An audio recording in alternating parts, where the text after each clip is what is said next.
Psalm 63, we will begin in verse 1. It says, O God, thou art my God. Early will I seek thee. My soul thirsteth for thee. My flesh longeth for thee in a dry land, in a dry and thirsty land where no water is. To see thy power and thy glory, so as I have seen thee in the sanctuary. Because thy loving kindness is better than life, my lips shall praise thee. Thus will I bless thee while I live. I will lift up my hands in thy name. My soul shall be satisfied as with marrow and fatness, and my mouth shall praise thee with joyful lips. When I remember thee upon my bed and meditate on thee in the night watches, because thou hast been my help, therefore in the shadow of thy wings will I rejoice. My soul followeth hard after thee, thy right hand upholdeth me. But those that seek my soul to destroy it shall go into the lower parts of the earth. They shall fall by the sword, they shall be a portion for foxes.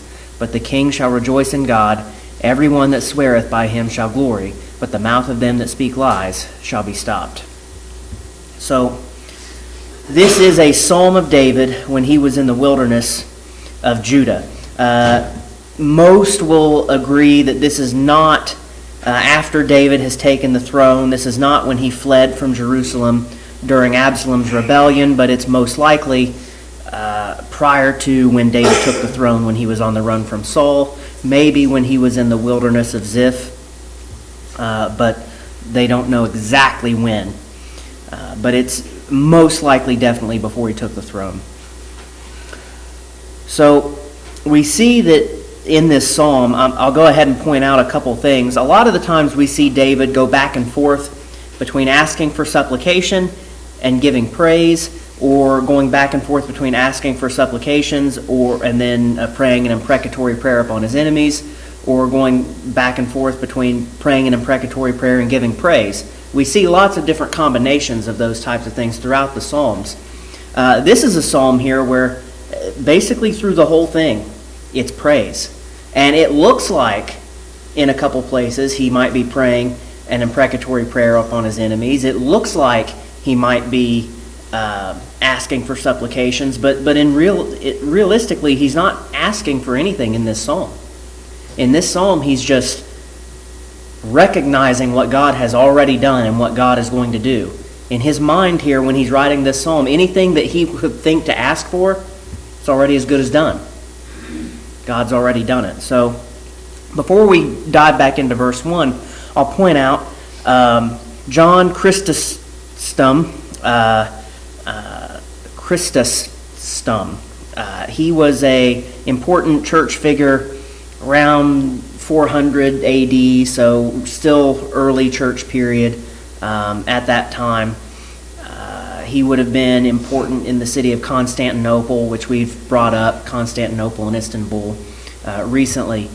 According to him, Psalm 63 was sang at every single church service during that time. Now, probably not literally every single church throughout Asia Minor and throughout the Holy Land and all the way into Rome, but in his area and the churches that he was aware of, which would have been a wide array of churches, probably those in modern day Turkey and Asia Minor and those in Greece, Macedonia area, they would have been singing this psalm all the time.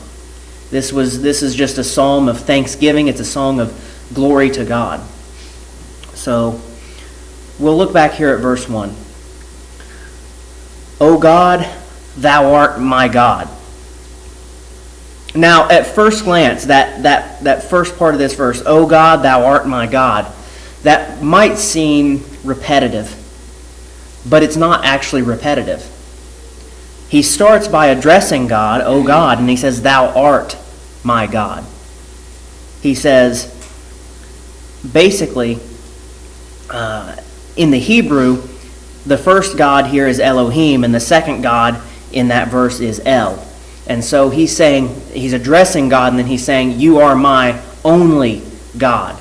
You are the only one who is my God. There is no other God, because you have to think of all the, during David's time, there were plenty of pagans that had the belief that there were all kinds of gods, and that out of all of the gods that existed, each people group or each family or each country would pick the one that was, the one that would represent them. But David says, no, I'm not participating in that. You only.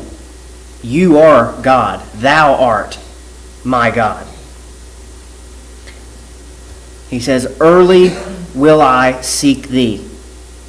My soul thirsteth for thee. My flesh longeth for thee in a dry and thirsty land where no water is.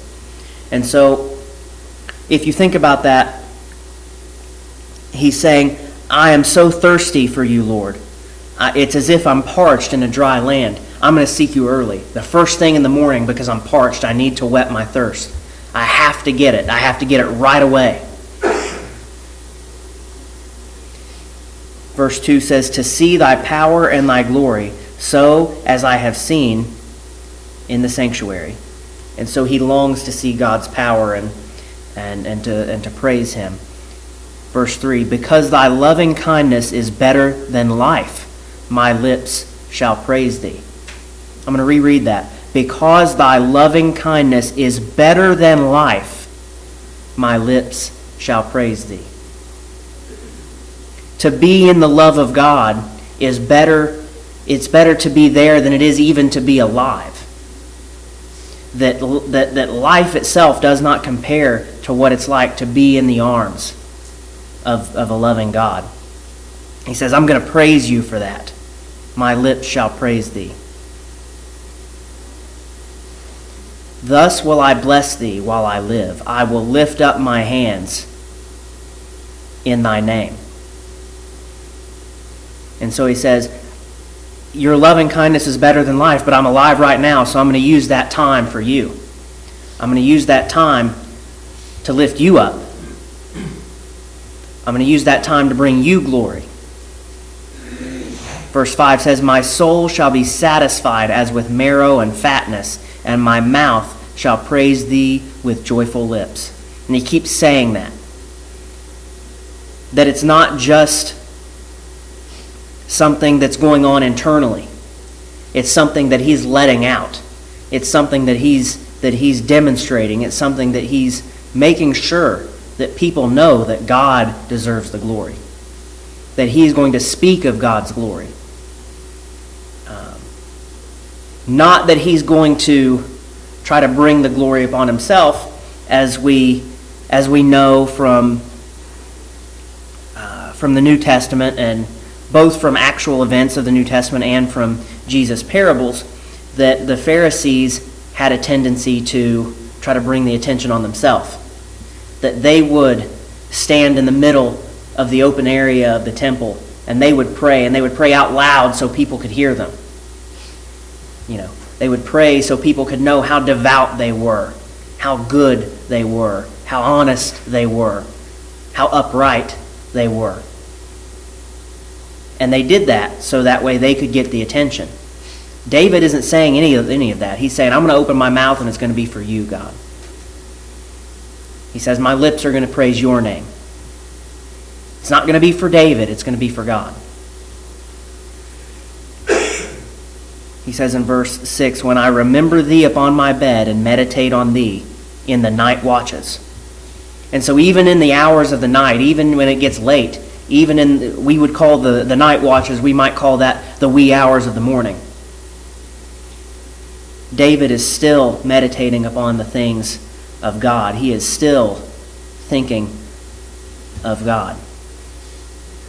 He says, because thou hast been my help, therefore in the shadow of thy wings will I rejoice. And he sees himself. He's already here in this psalm placing himself in the wings of God. He's already saying that I know I'm being protected. I know that I'm safe. I know that things are okay with the Lord. This is a little bit different from some of the Psalms that we read, that we have read before, and it's also a little bit different than Psalm 64, which if we have time we'll get to this morning. But he's already counting himself as being protected. He's already counting himself as being blessed. He's already counting himself as being safe. And so he's not asking for this. He's saying it's already been granted. Verse 8 says, my soul followeth hard after thee. Thy right hand upholdeth me. And so, again, we see that David is being upheld by God, and he knows that he's recognizing that it's God who is providing strength. Now in verse 9 he says, "But those that seek my soul to destroy it shall go into the lower parts of the earth." He doesn't say, "Lord, I pray that you would send them to the lower parts of the earth." He doesn't say, "Lord, I pray that you would judge my enemies." He doesn't say, "Lord, I pray that you would recompense my enemies with justice." He says, this is what's happening. He says, I'm with God and they're not. And I know what happens to those that aren't with God. And this is what's going to happen. It's that plain, it's that simple. So, he says, they shall go into the lower parts of the earth. And what that means is they shall go, either you could say to the grave, you could say to hell.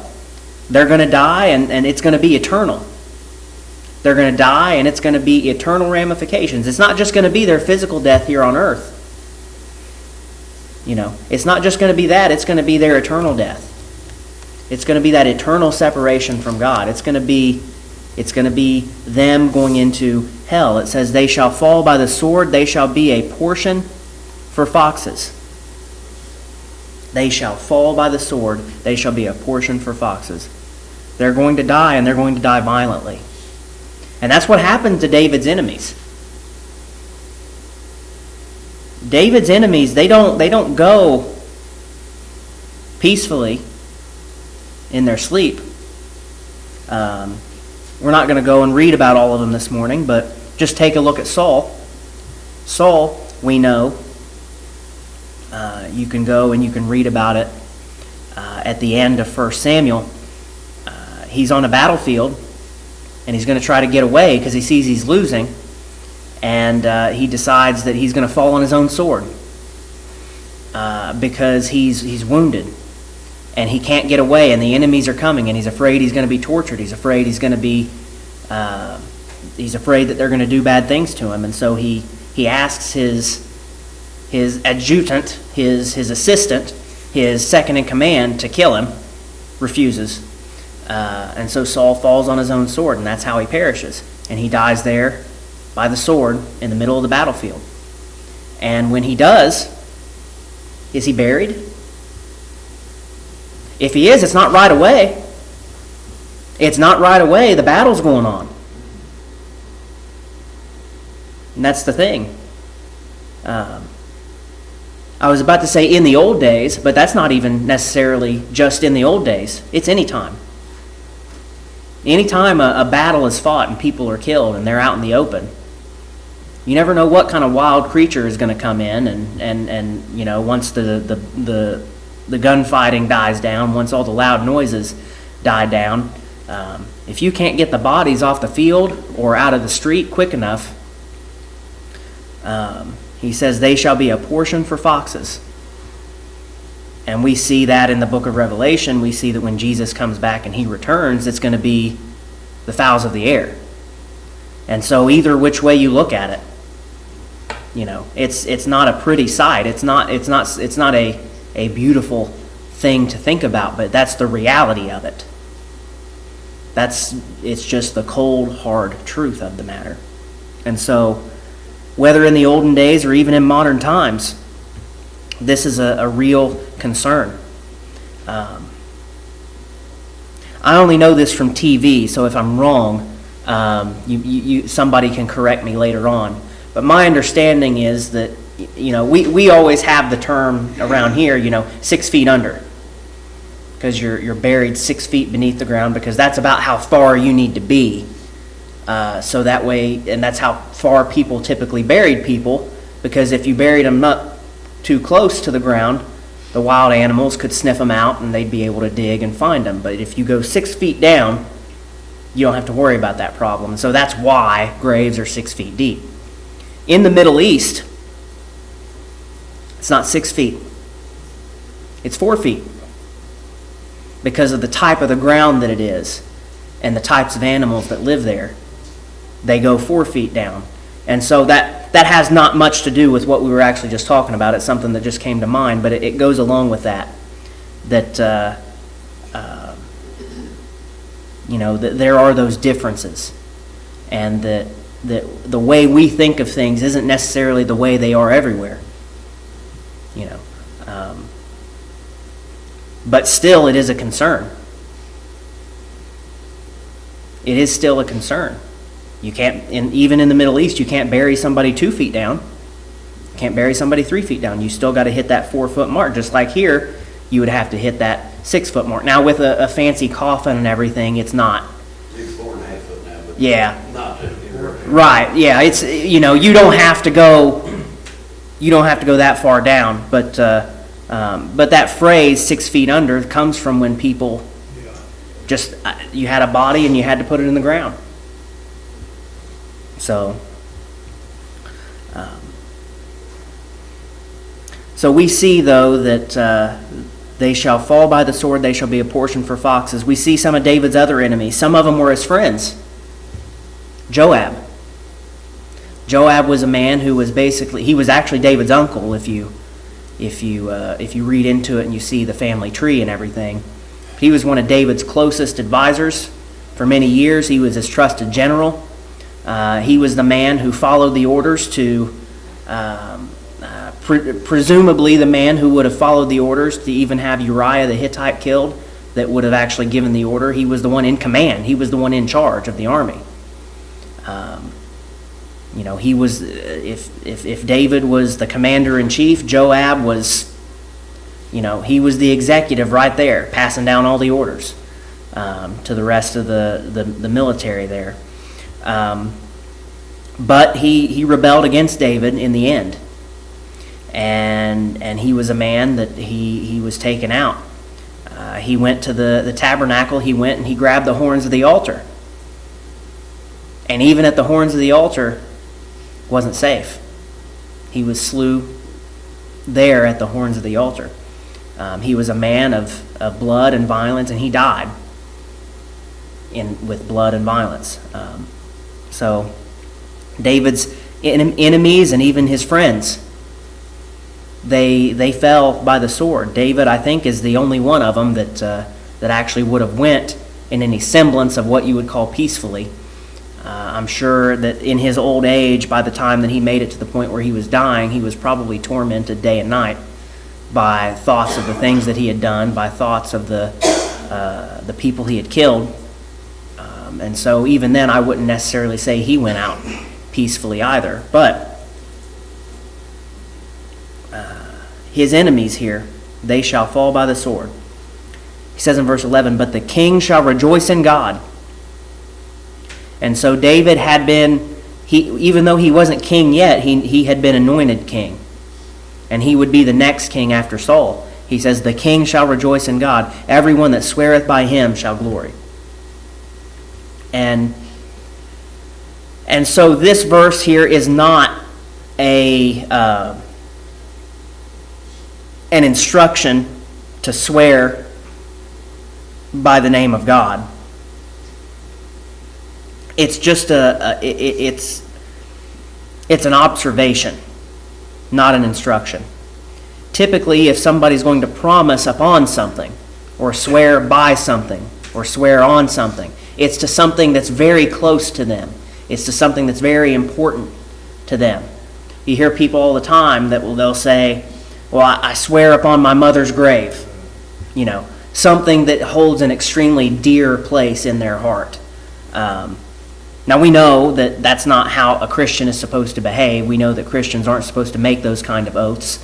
We're not supposed to make those kinds of promises. We're not supposed to swear those kind of things because we're supposed to let our yea be yea and our nay be nay. We're supposed to just live it. We're supposed to let our yes be yes, that if we say we're going to do something, that's what's going to be done. You don't have to make this extra additional oath on it. So that's what, that's how we should live. But David here is not saying that, well, all you have to do is swear in the name of the Lord and you're going to glory. That's not what's said here. It says, everyone that sweareth by him shall glory. meaning that all those who hold the Lord dear, that they rejoice in him. It says, but the mouth of them that speak lies shall be stopped. So, you can think of it this way, that those that hold the Lord dear, that you may not even necessarily make the utterance, well, I swear in the name of the Lord this, or I promise by the name of God that. But that in living out his commandments, in living out his will, that you are representing him. And whatever you say is representing him. And anything you do is going to be, or anything you say is going to be in his name, just because of that. And so if you're not doing that, if you're not in his will, if you're not in his name, you have the mouth of them that speak lies. Because if you're not with the Lord, you're with Satan. And what is Satan? He's the father of lies. He's the father of lies. So that is Psalm 63 here. David is, he's absolutely just pouring glory upon the Lord. He's recognizing everything comes from God. He doesn't ask for his enemies to be destroyed. He simply recognizes that those that are against God are going to be destroyed. He doesn't ask to be protected. He knows that those who remain in God are protected. And so it's just a matter of fact. And that's something that's a little bit different about Psalm 63 than not all, but many of the Psalms that we've read, because there's so many where you detect David's doubt, or you detect his desperation, or you detect his fear. And here you don't see any of that. Here what you see is David fully basking in the glory of the Lord and accepting whatever is going on with him. Because, again, this is David when he was in the wilderness, when he was on the run, when he was being chased, when people were out to get him, which was most of his life. But in one of his darkest times in life, he was able to write this. He was able to offer this kind of praise to the Lord. So that should, I think that and understanding that about this psalm is almost as important as the words of the psalm itself.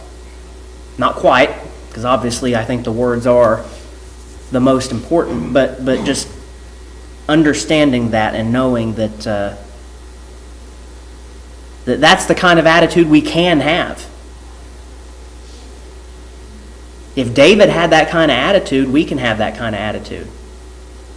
You know, the same basic thing that the prophets, and namely Elijah, but the prophets and the people of the stories of the Old Testament, they were men like-minded along with us. They had this, they had like passions, like thoughts, They had distress. They had discontentment. At times they despaired. At times they doubted. But at other times they showed immense faith and courage and love. And so that's something that isn't off limits to us, especially as Christians, since we have a helping of the Holy Spirit guaranteed to us. That when we're saved, we have the indwelling of the Holy Spirit within us. And it seals us until the day of redemption. And so, yes, we can quench the Spirit, but it won't leave us. We should strive to be filled with the Spirit so that we can have this kind of attitude here, that doesn't matter how bad it gets, doesn't matter how dark it gets, Lord, you're getting the praise. That David's not even asking for help, because he says, well, it's up to the Lord. If I'm in His will, it's gonna be right. And if I'm not in His will, well, we see what He says about those that aren't in His will. They go down to the lower parts of the earth. And so that's Psalm 63. Are there any comments or questions this morning?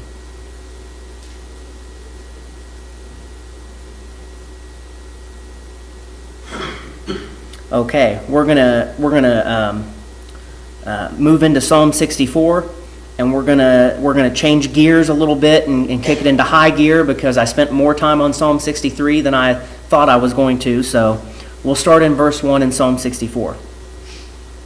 Hear my voice, O God, in my prayer. Preserve my life from fear of the enemy. Hide me from the secret counsel of the wicked, from the insurrection of the workers of iniquity, who whet their tongue like a sword, and bend their bows to shoot their arrows, even bitter words, that they may shoot in secret at the perfect. Suddenly do they shoot at him and fear not. They encourage themselves in an evil matter. They commune of laying snares privily. They say, who shall see them? They search out iniquities. They accomplish a diligent search. Both the inward thought of every one of them and the heart is deep. But God shall shoot at them with an arrow. Suddenly shall they be wounded.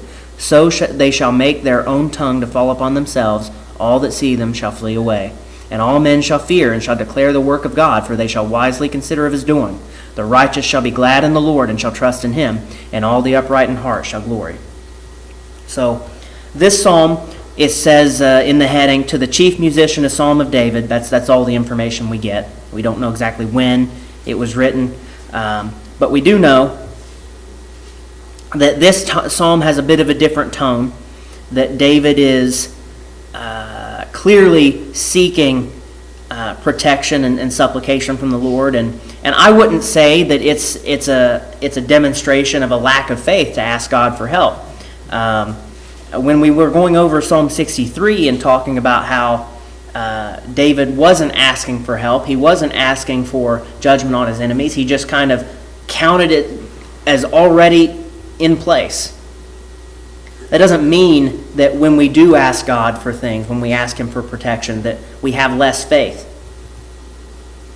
I don't think that's what that means here. It's just David was just in a different state of mind, and so here he's in a state of mind where he's saying he's reaching out to God. Hear my voice, O God, in my prayer. Preserve my life from fear of the enemy. That he does have an enemy that's after him, and he's recognizing that, and he's asking the Lord to preserve him. Verse 2, hide me from the secret counsel of the wicked, from the insurrection of the workers of iniquity. And that's interesting. Hide me from the secret counsel of the wicked, from the insurrection of the workers of iniquity. The implication here is that it's not out in the open, that it's done quietly, it's done secretly, it's done behind people's backs, it's done behind closed doors, and it's carefully planned and carefully thought. It's a conspiracy.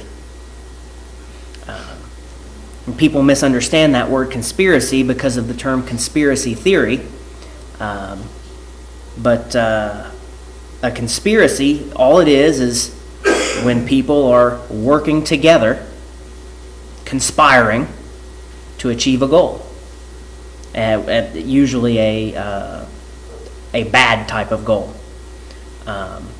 We call things conspiracy theories because in order for them to be true, there have to have been some kind of plan or workings behind the scenes that we don't know about. That's why they're called conspiracy theories. Somebody has a conspiracy that somebody has a theory that there were conspirators that are keeping some secret. And that's what David is saying here, that there's secret counsel of the wicked. That people are planning against him, plotting against him. The kind of thing that Saul was worried about. That he believed that there were conspiracies against him. He actually said that. He said that people were conspiring against him. The difference here is that David does have people conspiring against him, and the only people conspiring against Saul were in his mind. So there's the difference.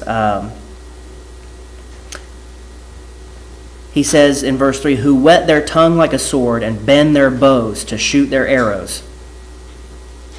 Even bitter words. And so what he's concerned about, the type of enemy he's concerned about here are those that are speaking badly about him.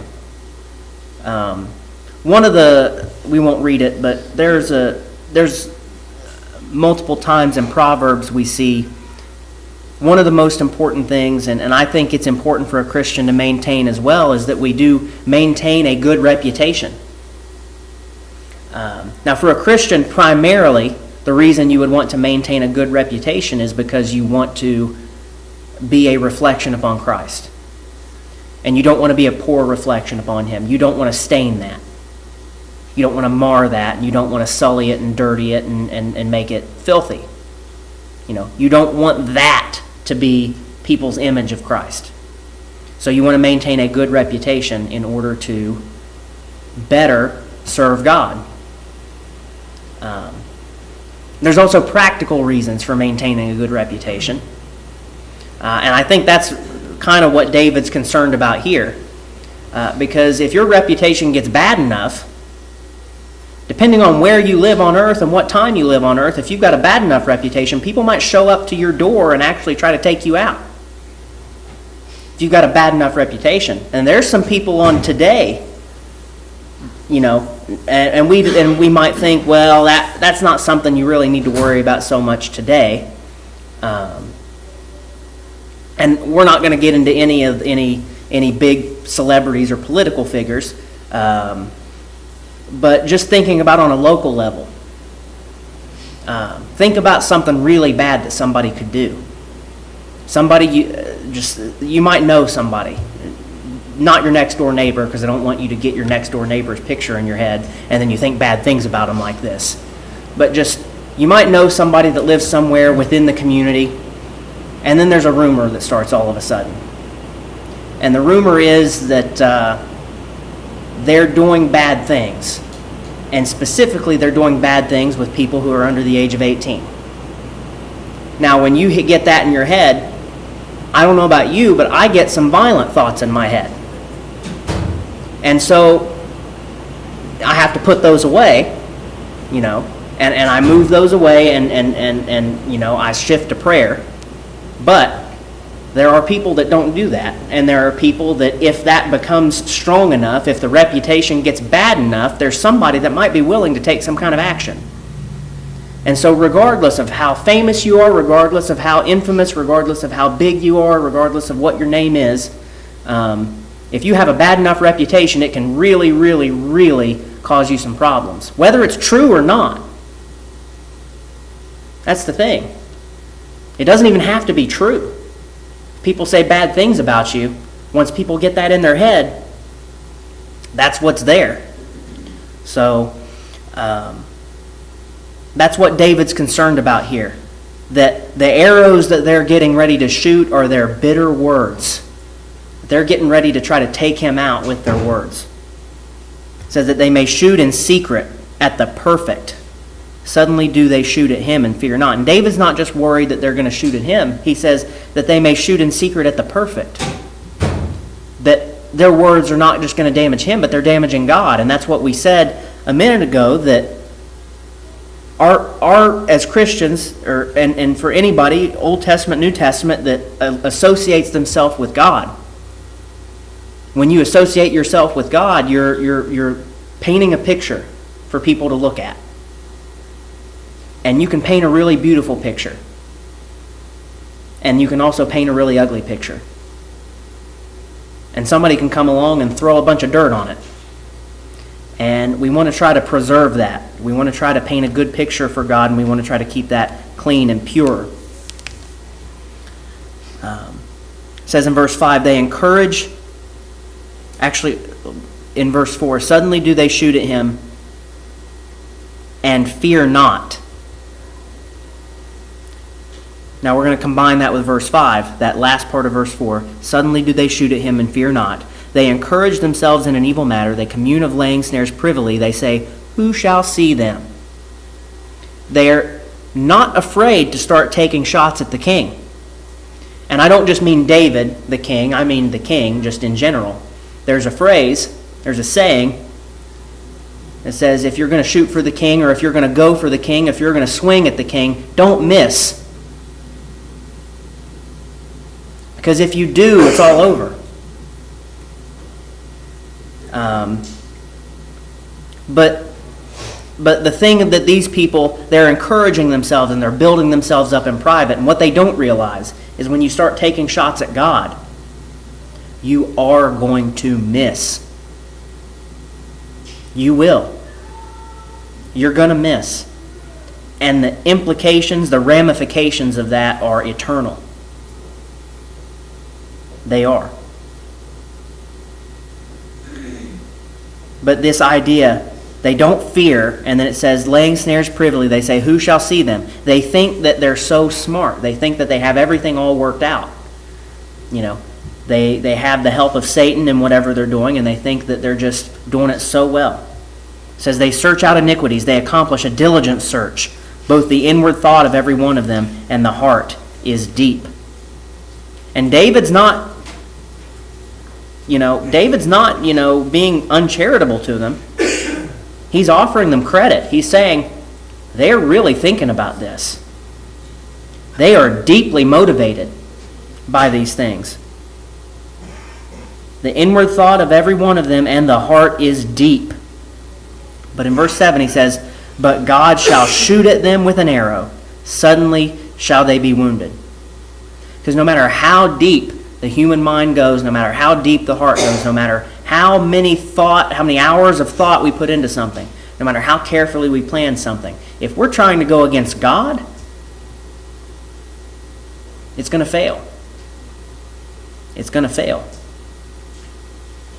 It says, so they shall make their own tongue to fall upon themselves, and all that see them shall flee away. And all men shall fear and shall declare the work of God, for they shall wisely consider of his doing. The righteous shall be glad in the Lord and shall trust in him, and all the upright in heart shall glory. David here is recognizing that he has an enemy. They're out to get him, and in doing so, they're out to get God. And he says, no. That's not going to work. No. God's going to be the victor. God's the one with the power. And he says, the righteous shall be glad in the Lord and shall trust in him, and all the upright in heart shall glory. So, that is Psalm 64. Any comments or questions on that one?